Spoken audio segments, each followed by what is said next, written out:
Mackenzie Johnston with Cattle News Central, bringing you your April 4th cattle industry headlines. Brought to you by AgRisk Advisors. They provide risk management programs to livestock producers all across the West. Whether you are concerned about price or weather risk, AgRisk Advisors, they are here to help. With current day market fluctuations, you and I both know there is nothing more important than locking in a price floor on your cattle.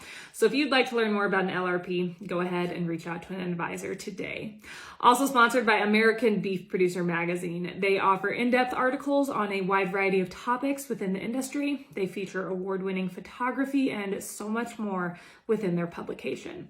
Their most recent edition, their April edition, is out. That came out this last week. If you'd like to check it out, click on the American Beef Producer link above in the caption. That's going to take you over to their Facebook page where you can check that out. American Beef Producer Magazine, guiding beef producers for over 25 years. And finally, Camo Cattle Company.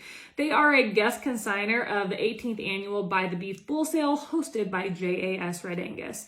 This sale is going to be this Tuesday, so April 5th, up in Neepawa, Manitoba. They're going to be offering some of the very best Red Angus bulls around. These bulls are the right kind. They're stout, they're hairy, they're good-footed. They are also bred and fed to go out and work. This is a sale you're not going to want to miss. If you want to learn more about Camo Cattle Company, or if you want to check out the sale catalog, all you got to do is head on over to camocattle.ca.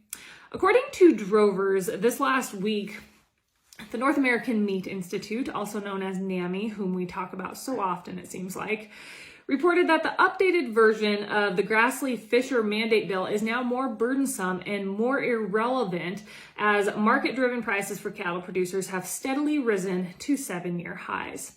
According to Juliana Potts, president and CEO of NAMI, supply and demand has driven cattle markets back into balance without radical government interference and convoluted mandates called for in the latest draft of the Grassley-Fischer bill. If the bill were to pass, there would be cattle producers who would want to use AMAs, but instead they would be forced to sell on the cash market. And the industry would turn back time to the days of commodity cattle, or worse, government-controlled markets, said Potts. AMAs benefit producers and consumers because producers are incentivized and rewarded to invest in the quality of their herd, which results in consistent high-quality beef that consumers demand. If AMAs were to decrease or to be done away with, the costs associated of meeting increased sustainability would be borne by producers, either through higher costs of production or decreased demand for beef. So as we all know, both Farm Bureau and NCBA, they are against government mandates. So they do not approve of this bill, and same with RCALF. They do not approve of this bill. However, they don't approve because they don't feel it has enough teeth. AP News has reported last week the Bureau of Land Management, also known as the BLM, announced the American Prairie Reserve Group will be able to expand their bison grazing on prairies in north central Montana.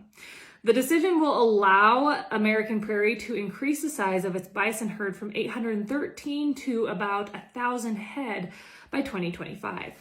This move will require 30 miles of fence to be removed so that the bison will be able to graze freely. Obviously, that fence was in there for cattle allotments, but now that they are increasing their bison herd, those cattle allotments will be done away with.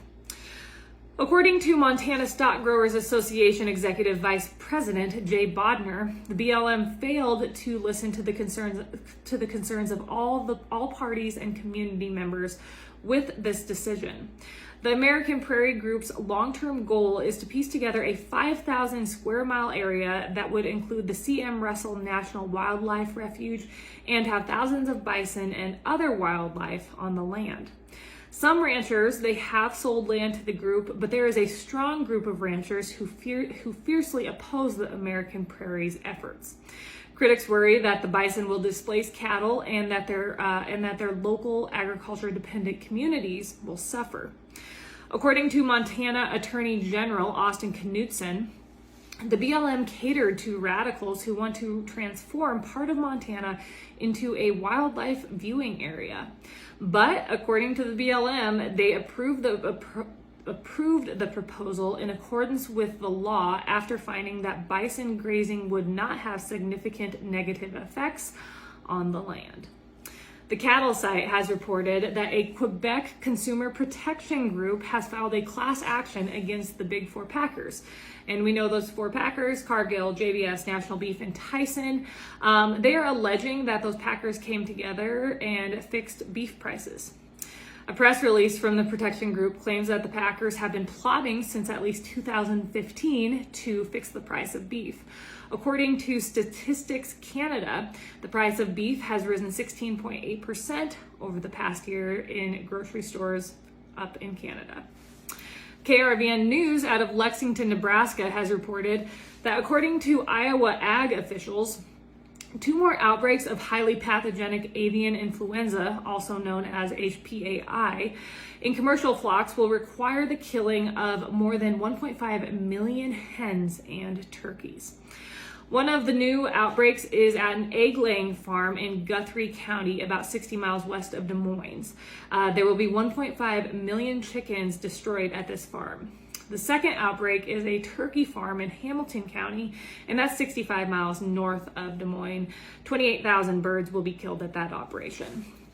State veterinarian Dr. Jeff Kaysen said the infections are coming from migrating wild birds. So far, the USDA has reported avian influenza outbreaks in 17 states across our nation. Finally, last week, RCALF USA called on Congress to cease consideration of the Cattle Market Price Discovery and Transparency Bill of 2020.